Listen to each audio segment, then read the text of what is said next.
Décalcifier, c'est pas compliqué. Il suffit, et c'est aussi l'intérêt de notre rencontre cet après-midi, c'est d'améliorer l'hygiène de vie éventuellement. Parce que en France, vous savez comme vous et moi que nous mangeons trop souvent, trop mal. Et que, sauf si vous avez déjà vu plein de vidéos sur YouTube de ce que j'ai intervenu ailleurs, mais je dis souvent qu'il y a eu une récente étude d'octobre 2016 de l'Institut national de veille sanitaire qui a mis en évidence que un Français sur 2 de plus de 30 ans est en surcharge pondérale, un Français sur 3 de plus de 30 ans est obèse. En fait, nous sommes rattrapés par le régime néo-américain des fast-foods. Et non seulement des fast-foods, mais tout simplement du fast life, du vivre trop vite, qui fait que nous perdons en conscience, du fait de quoi? Du stress, du il faut, de je dois, de manger trop qui nous alourdit, et de toute cette mécanique qui fait que nous sommes un petit peu à côté de nous-mêmes, quoi. On s'alourdit, on se densifie, tout en renforçant le mental qui dit qu'il faut manger, que c'est bien de partager, que c'est bien d'inviter. Je ne dis pas le contraire, bien sûr que c'est bien, bien sûr. Et puis aussi le mental qui dit mais t'es triste, mange, t'es pas bien, mange, tu t'ennuies, mange. Il n'est pas l'heure de manger, mais mange quand même. Bon, il est l'heure de manger, t'as pas faim, mais mange parce qu'après t'auras faim. Oui, c'est tout ce qu'on a reçu des parents, de nos expériences de vie. Hein, vous avez divorcé, vous l'avez mal vécu, vous êtes licencié, vous l'avez mal vécu, vous êtes au chômage, vous ne trouvez pas de travail. La nourriture, c'est une énorme béquille. Sauf que ça nous alourdit. En octobre 2016, vous avez le dernier prix Nobel de médecine, le biologiste japonais Oshinori, qui a été récompensé du prix Nobel de médecine, c'est quand même pas rien, sur les bénéfices sur la santé de la pause alimentaire, du jeûne. Alors, on ne va pas parler du jeûne en tant que tel, parce que le jeûne, c'est une absence de nourriture. La nourriture pranique, c'est une pause alimentaire, mais en plus de quoi, vous allez être nourri de cette lumière, chose que le jeûne ne fait pas, sinon de façon passive. En nourriture pranique, vous le faites de façon active. Mais ça se fait quand même avec le jeûne, si on est conscient. Ça se fait sur la base de la pause alimentaire.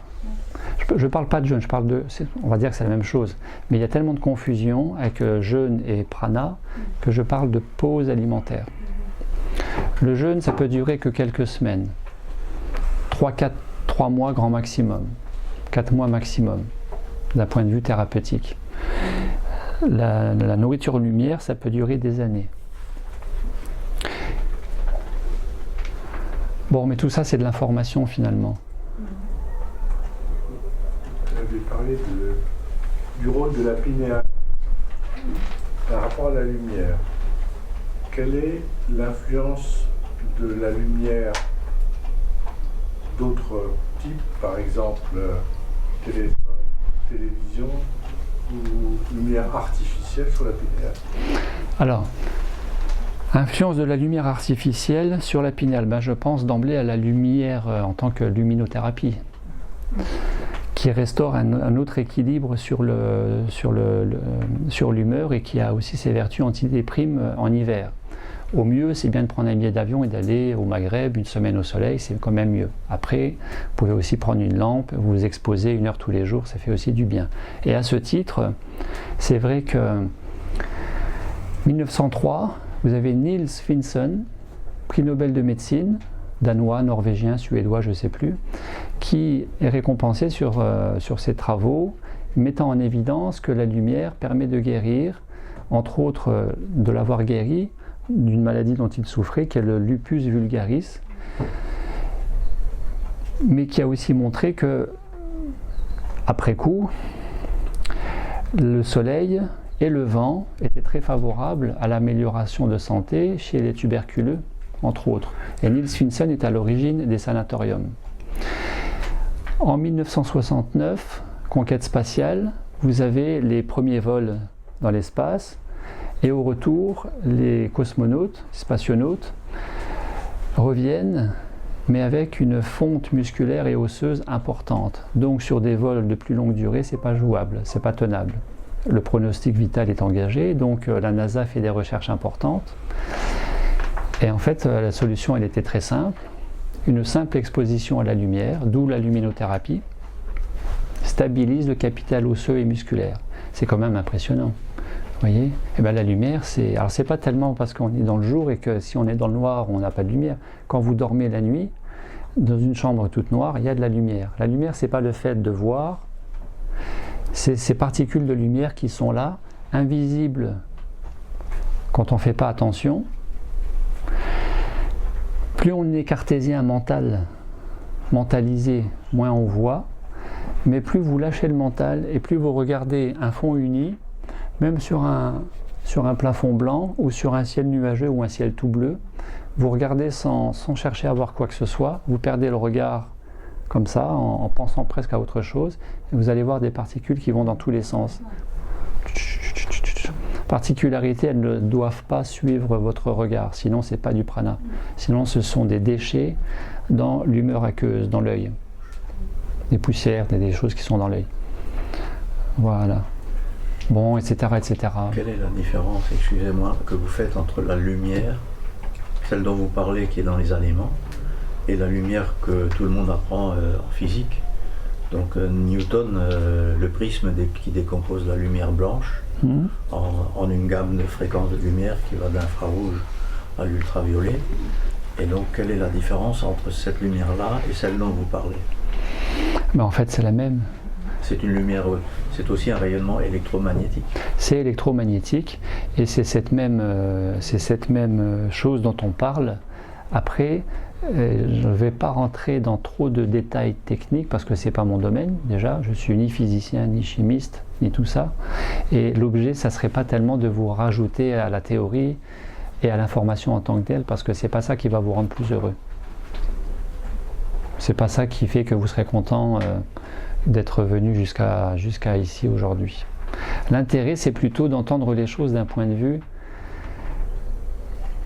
plus au sens figuré qu'au sens propre. Parce qu'il y a la lumière, c'est vrai, on peut en parler longtemps. Enfin, moi, pas trop parce que je ne suis pas spécialisé là-dedans. Mais on peut aussi et surtout en parler au sens figuré, c'est-à-dire la lumière de la conscience. À la lumière de la conscience, j'ai pris conscience que. Ça m'intéresse beaucoup plus. Et c'est ça qui va être beaucoup plus nourrissant.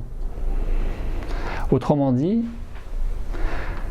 moins je fais attention, moins je suis présent au présent. Quand je mange, j'ai tendance à manger trop. J'ai tendance à manger plus que. Pourquoi? Parce que je ne suis plus à l'écoute de mes besoins, déjà, de mon corps, qui lui a faim, mais je vais avoir tendance à lui donner de trop, pour X raisons. Plus je me mets au présent et que j'écoute non pas ma tête, mais mon corps, je vais avoir tendance à manger moins. D'ailleurs, il suffirait simplement que pour un repas, entre chaque bouchée, mettez une bouchée, vous posez la fourchette, vous mastiquez suffisamment longtemps, en conscience avec vous-même, mais personne ne fait ça. Vous prenez le temps de mastiquer, vous prenez le temps de déglutir, vous prenez le temps de ressentir dans l'estomac, vous mettez une présence à tout ça. Vous aurez largement tendance à manger beaucoup moins. Pourquoi? Parce que c'est pas de manger moins qui est nourrissant. C'est de manger en présence. Pas loin d'ici, à Strasbourg, vous avez le diplôme universitaire qui est enseigné par le rhumatologue Dr Bloch sur méditation et neurosciences. Et tout ça, ça va dans le même sens. En fait, on parle de ça, on parle d'une meilleure hygiène de vie et qualité de vie en se recalant au présent. Sauf qu'en Occident, tout est fait pour nous éloigner de nous-mêmes. Tout, absolument tout. Vous allez dans la rue, vous avez déjà compris. C'est pas un problème, c'est simplement d'en avoir conscience.